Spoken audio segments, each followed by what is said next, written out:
आज का ये एपिसोड हम पेशेंट के साथ पर्सनल जो डिस्कशन किया है उसके बारे में बात करता हूँ मैं। मेरे बहुत सारे पेशेंट कहते हैं कि डॉक्टर साहब आपके हाथ में शिफा है, और मराठी में लोग कहते हैं कि तुमच्या हातात हातगुण फार चांगला है। तो इसके बारे में मुझे थोड़ा सा आप लोगों से डिस्कस करना था।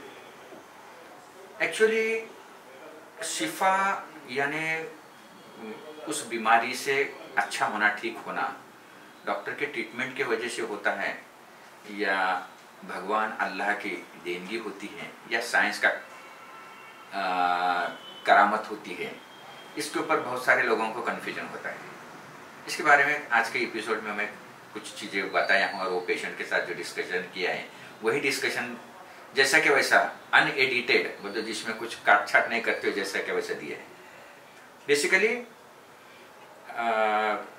डॉक्टर के हाथ में शिफा है, या फिर डॉक्टर के हाथ में डॉक्टर का हाथ अच्छा है, या डॉक्टर की ट्रीटमेंट बहुत अच्छी है, ये पेशेंट कब कहता है कि जब अगर डॉक्टर उस पेशेंट के मन के मुताबिक साइंटिफिक नॉलेज देता है और उसकी हर समस्या को बहुत एज ए गुड लिसनर बोल के बहुत अच्छी तरीके से सुनता है, और पेशेंट क्या चाहता है और साइंस में उसका क्या इलाज है, तो उसकी समस्या का निवारण साइंस के हिसाब से कैसा किया जा सकता है, ये अगर पेशेंट को उसे बहुत कॉन्फिडेंस में लेके अगर बोलते हैं तो पेशेंट का बहुत सारे वक्त उसका जो स्ट्रेस फैक्टर है वो रिलीव होता है, और इस स्ट्रेस फैक्टर रिलीव होने की वजह से उसकी बॉडी अच्छा रिस्पॉन्ड करती है, और इस बॉडी रिस्पॉन्ड करने की वजह से जो अपेक्षित रिजल्ट्स हैं, जो अपेक्षित परिणाम मिलने वाले हैं, वो अच्छे परिणाम मिलते हैं। और इसी वजह से बहुत सारे डॉक्टर जो पेशेंट से बहुत अच्छी काउंसलिंग करते हैं, बहुत अच्छा टाइम देते हैं, या गुड लिसनर हैं, उसके बारे में पेशेंट की राय बहुत अच्छी होती है, और वहाँ पे ट्रीटमेंट भी सक्सेसफुल होता है। तो ऐसा ही मेरे कुछ एक पेशेंट है जो कल्पना महेंद्र कांबळे, उसके साथ मैंने जो डिस्कशन किया है वही डिस्कशन जैसा कि वैसा मैंने यहाँ दे रहा हूँ। आप भी उसके बारे में आपका ओपिनियन बनाइए और मुझे मालूम कीजिए। माझी तर कंडिशन खूप खराब होती, पाळी येत नव्हती। मी खाल्यानंतर डॉक्टरने ते पूर्ण ट्रीटमेंट घेऊन गर्भाशय खूप मोठं होतं। ते डॉक्टर बोलले की आता आम्हाला करणं होत नाही, तुम्ही जाऊ द्या, करू नका असं म्हणलं ते काय तर डॉक्टरांचं असं मत होतं की एवढं गर्भाशय खराब असताना ह्याच्यामध्ये होऊ शकत नाही। मग सरांनी सांगितलं नाही आता करायचं नाही, खूप रोड येतात तर ते सांगतात, तसं आमच्या संसारांना लावून दिली बस। तू इथे होते ब्लीडिंग जब हो रहा था, कधी असं असतं की जिथं आपले मानवी प्रयत्न थांबतात तिथं देवावर विश्वास ठेवावा लागतो। आणि माझं नेहमीचं हे आहे की कधीही ट्रीटमेंट करताना, आता की जस्ट स्टोरी सांगतो, मी हजला गेलेला असताना माझ्याबरोबर एक पाकिस्तानचा आणि एक पाकिस्तानचा डॉक्टर होता आणि एक इंग्लंडचा डॉक्टर होता। ओळख झाली तिथं बसल्यावर, तर तुम क्या करते IVF करता हूँ, तो IVF बोलतो बच्चे क्रिएट करतात आम्हाला एकदा सांगतो, कभी दूसरे लोगों को कभी तुम्हारे दिमाग में फिरौनियत आ सकती है। तो फिरौन म्हणजे एक राजा होता इजिप्तचा, तो म्हणायचा की मीच देव आहे, तर तुम्हारे को कभी ऐसा लगता है कि तुम ही बच्चे कर सकते हैं, ऐसा कभी गुरु आता है, म्हणजे असं कधी अभिमान किंवा गर्व वाटतो। तर त्यावेळेस सांगितलं की मुझे मालूम है, बोले मेरे लिमिटेशंस क्या है, कि बच्चा होना या नहीं होना था। मागच्या वेळेस 2 पेशंट इतके चांगले होते, जे म्हातारे आहेत त्यांना मूल राहिले आणि जे तरुण आहेत त्यांना नाही राहिले। मेरे पास ऐसे कुछ पेशेंट होते कि जिसमें मुझे लगता है कि इसमें बच्चा हो सकता है गारंटी से, उसे नहीं होता, और जिसमें लगता है कि मुझे इसमें होना बहुत डिफिकल्ट है, उसमें हो जाता है। ये किसका कमाल है? ये अल्लाह का ही कमाल है। तो शिफा जो है अल्लाह के हाथ में। तो क्या डॉक्टर सांगितलं मी कि मुझे ऐसा कभी नहीं ख्याल आता, उल्टा मैं ये सोचता हूँ कि अल्लाह ने जो इज्जत दिया है, ये अल्लाह ने मेरे हाथ में शिफा देके, मतलब शिफा तो अल्लाह की है, लेकिन मेरे जरिए जो शिफा मिलती है, और इस शिफा की वजह से अल्लाह मेरी रोजी रोटी भी देता है और उसके साथ साथ इज्जत भी देता है। कुरान की आयत है, कि बेशक अल्लाह जिसको चाहता है उसे इज्जत देता है, जिसको चाहता है जलील करता है. तर सांगण्याचं तात्पर्य की असे पेशंट ज्यांच्यामध्ये मला स्वतःला वाटत होतं की होणं डिफिकल्ट आहे, त्याच्यामध्ये मूल होतं. आता काल एक आमच्या महाराष्ट्राचा एक ग्रुप आहे व्हॉट्सअपवर, त्याच्यावर एक लेख आला होता की बऱ्याच वेळा लोक म्हणतात की या डॉक्टरच्या हातात गुण आहे.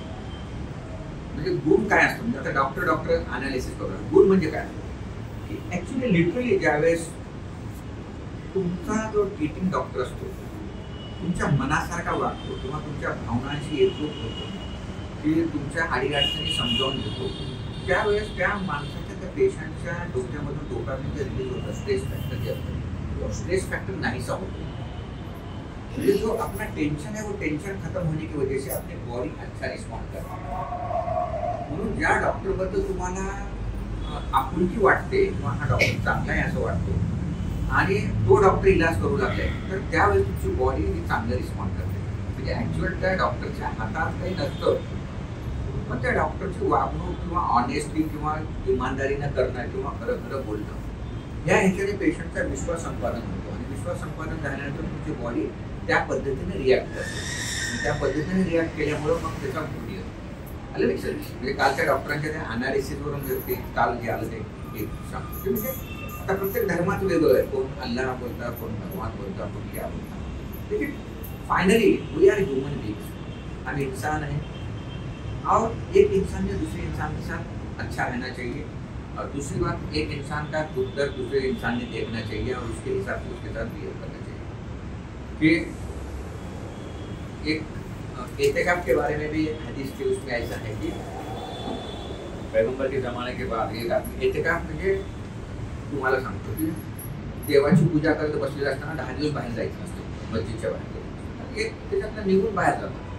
बाहेर गेल्यानंतर दुसरं म्हणते पैगंबरने असं सांगितलं होतं की बाहेर जायचं नसतं, तुम्ही कसं काय गेले. तर त्याने म्हणले की पैगंबरने हे पण सांगितलं होतं की एखाद्याचं आडलेलं काम असेल, आडलेला नडलेला माणूस असेल, त्याच्यासाठी जाऊन त्याची मदत करणं, काम करणं हे नमाजपेक्षा आणि त्या एतेकापेक्षा चांगलं आहे. म्हणजे जनसेवा हीच ईश्वर सेवा जी म्हणतो आपण, ते तसं असतं. आणि एखादा माणूस नडलेला माणूस असेल, त्या माणसाला मदत करणं ही सगळ्याची ईश्वराची सगळ्यात मोठी सेवा आहे. ही जनसेवा असते ती.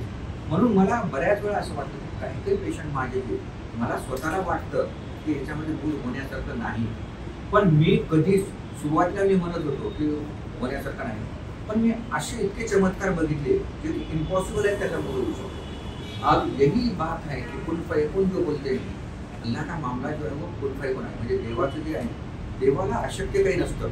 म्हणून देवावर विश्वास हा कधी सोडायचा नसतो. आणि देवाला काय की त्याला काही कुठल्याच गोष्टीची कमतरता नसते आणि तो काही करू शकतो. त्याच्याकडे 8 शक्ती असते. आणि लक्षात म्हणजे अनंत है तो, म्हणजे इनफाइनेट इंग्लिश में ये मतलब इनफाइनेट है, उसके कुछ लिमिटेशंस नहीं है, वो कुछ भी कर सकता है. तो इसलिए हम अगर अच्छे नीयत से अच्छा काम करेंगे, अच्छे नीयत से अच्छा काम करेंगे और दूसरों का भला चाहेंगे तो इंशाल्लाह अल्लाह उसमें मदद करता है. तर मला आता ह्याला ह्याच्यासाठी बोलवलं मी, म्हणजे मी बोलवलं नाही, योगायोगानं आज आली. कसं काय आले होते तुम्ही आज? कुठं फंक्शन आहे? अच्छा अच्छा. ते पत्ता मिळेपर्यंत डॉक्टर तर पत्ताच आहे म्हणून आले काय गेले तो पण. तर सांगते सर, आता तिने सांगितले की सर मला ब्लिडिंग होत होतं, तुम्ही नमाज पढून वर जाऊन 4 वाजता फोन केले होते डॉक्टरांना. 4 वाजता आले होते डॉक्टर. तुम्हाला खूप वेळ मैं तो भूल गया था. मैं आते आते मैं बोला ताजुद पढ़ के आ गया, मैं दुआ करके आ गया. तो अब इतने मुश्किल से रहे वाला बच्चा है, ब्लीडिंग हो रहा, कुछ भी और कुछ करना पड़ा, बच्चेदानी निकालनी पड़ी. तो ऐसा मुझे थोड़ा सा डर भी लगा. खूप क्रिटिकल होतं.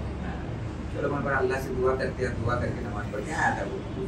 तो अभी नहीं बोल, मैं तो भूल गया था वो नमाज पढ़ के आया था. तो मैं नमाज पढ़ने वाले होते साहेब पहाटेच्या वेळेस आले होते, ये अभी तो याद है. तर सांगण्याचं तात्पर्य असं आहे की योगायोगाने पेशंट पण आला आणि ये अल्लाह की मदद ही रहती है. जैसा कि आप लोगों को थोड़ा सा राहत मिलना, अच्छा लगना, इसलिए आ गया पेशेंट. मैंने कुछ बुलाया नहीं इसे. हालांकि इसे मैं ईद मिलन को बुलाया था, ईद मिलन को नहीं आए बोल के वो आ जाए. आम्ही आलो तर भेटून जातो स्वामीला. नहीं, मेरे हर पेशेंट यहाँ आने के बाद है ना बच्चे को लेके बता के घर ले जाते हो. और वो अच्छा भी लगता, उनको भी अच्छा लगता, मुझे भी अच्छा लगता. तर अशा प्रकारे ह्या पेशंटबद्दल झालं. आता दुसरं फोन करायचं तर आपण करू. पायी याच्यातून गोळ्या देतो आणि तू 1-2-3 महिन्यात विचार कर पैशाचं, ते सगळं करू. तर आम्ही प्रवास केला त्या ठिकाणी. आम्ही कसं आलो इथं. मॅडमनं आम्हाला सगळं चांगलं कॉन्सेप्ट केलं, सरांनी आम्हाला चांगलं कॉन्सेप्ट केलं आणि एवढ्या ठिकाणी आम्ही महाराष्ट्रात होतो. सरांनी जे कॉन्सेप्ट केलं त्या कॉन्सेप्टवर आमचा विश्वास बसला आणि आम्ही उपचार चालू केला. आणि उपचाराबद्दल सांगायचं म्हणजे तर क्रिटिकल परिस्थिती होती. आमच्याकडे पैसा पण नव्हता, परंतु सरांनी धैर्य दिले की तुम्हाला जेवढे जमतील जसं जमेल तसं तुम्ही थोड्या पद्धतीने द्या. पण तुम्ही हे कंडिशन सांगितले आणि त्या कंडिशनला जसे सांगितले त्या पद्धतीनं आम्ही वर्षभर त्या ठिकाणी राहिलो, बाहेर राहिलो. व्यवस्थित राहून सरांनी जी ट्रीटमेंट दिले, अगदी योग्य ट्रीटमेंट दिले आणि आम्हाला व्यवस्थित बाळ जन्मलं. आणि त्यामुळे आम्ही खुश आहोत. सरांचे आम्ही पूर्ण आभारी आहोत.